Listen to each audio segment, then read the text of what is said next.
वर्ष के अंत में अक्सर समय को लेकर सवाल उठते हैं। हम अतीत का मतलब कैसे निकालते हैं? भविष्य में क्या है?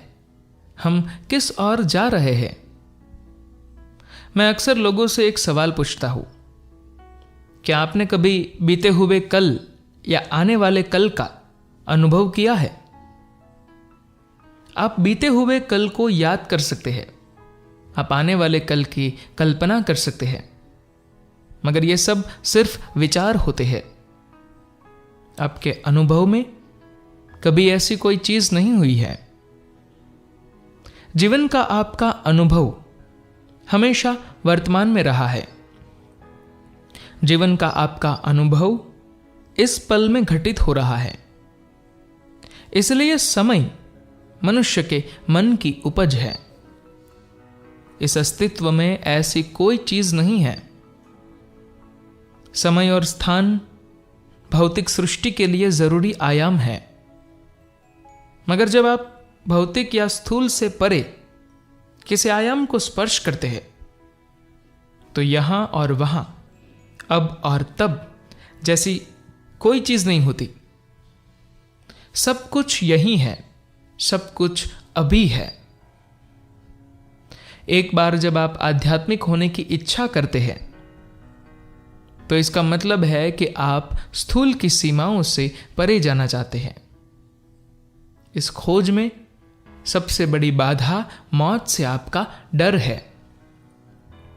यह आपको स्थूल से कसकर चिपक जाने के लिए मजबूर कर देता है, जो उसकी सीमाओं से परे जाने की आपकी कोशिशों को व्यर्थ कर देता है। यह ऐसा ही है मानो आप लंगर डालकर नाव चला रहे हैं। यह सिर्फ ऊर्जा और जीवन की बड़ी बर्बादी है। मगर एक बार जब आप स्थूल से परे चले जाते हैं तो आप समय और स्थान को बस अपने चेतन दिमाग की कल्पना पाएंगे। आज भौतिक विज्ञानियों का कहना है कि जिसे शून्यता की स्थिति कहा जाता है, उसमें सृजन और विनाश की एक पूरी प्रक्रिया चल रही है। इस संस्कृति में हमने हमेशा समय चक्रों के संदर्भ में समय की चर्चा की है। आधुनिक भौतिक विज्ञानी अब तक एक लगातार विस्तृत होते ब्रह्मांड की बात करते रहे हैं, मगर अब पहली बार वे ये भी कह रहे हैं कि जिस तरह कभी बड़ा धमाका हुआ था, यह भी संभव है कि किसी दिन एक बड़ा विनाश हो।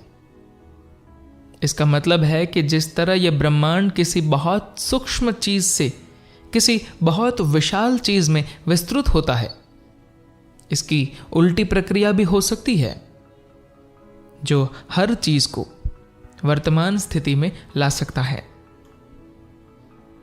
इस बारे में रहस्यवादी या आध्यात्मिक गुरु हमेशा से अपने भीतर अनुभव से जानते रहे हैं। जब हम निर्वाण, मोक्ष, शून्य की बात करते हैं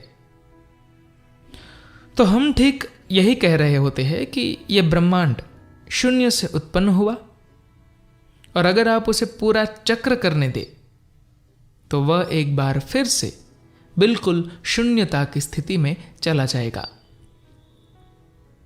मैं मानव विचारों का दास नहीं हूं, इसलिए मैं कभी समय का दास नहीं रहा हूं।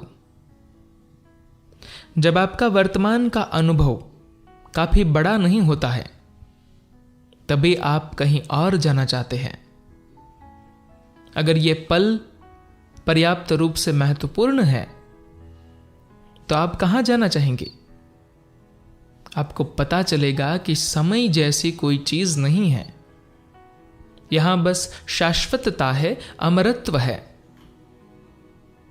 फिर भी मैं हमेशा समय पर होता हूं, और ईशा में हमारे कार्यक्रम हमेशा समय पर होते हैं। मैं समय की पाबंदी को अनुशासन या समय प्रबंधन की तरह नहीं देखता, बल्कि सामान्य शिष्टता की चीज मानता हूं। हमारा जीवन मूल्यवान है, इसलिए किसी और के समय को बर्बाद करने का अधिकार किसी के पास नहीं है।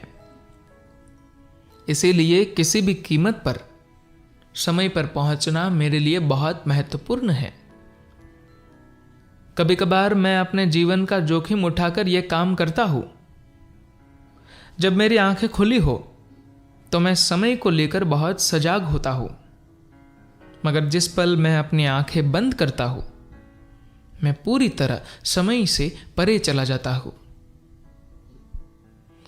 तो हम सब किधर जा रहे हैं? अगर आप ज्यादा जगहों पर नहीं गए हैं तो कहीं जाना आपके लिए बहुत रोमांचक होता है। अधिकतर लोग अपना जीवन किसी और की तरह होने की कोशिश में बिता देते हैं। लगातार तुलना करना और कुछ अलग होने की चाह, किसी और से एक सीढ़ी ऊपर रहने की जरूरत इंसान की मूलभूत संभावना को बर्बाद कर देती है। इसीलिए हम मुक्ति की बात करते हैं। अगर आप पर्याप्त समय तक इस जीवन में नहीं रहे हैं तो आपको अपना अस्तित्व रोमांचक होता है। लेकिन अगर आपको उस पुरातनता की याद हो जो आपका जीव अपने अंदर संभाले रखता है, तो आपके लिए सिर्फ अनस्तित्व या न होना ही आकर्षक होता है। जब आप स्थूल या भौतिक से बंधे नहीं होते हैं, जब आप बस समय और स्थान में लुप्त हो जाते हैं, आप उनकी सीमाओं से परे चले जाते हैं, तब आप किधर जाते हैं?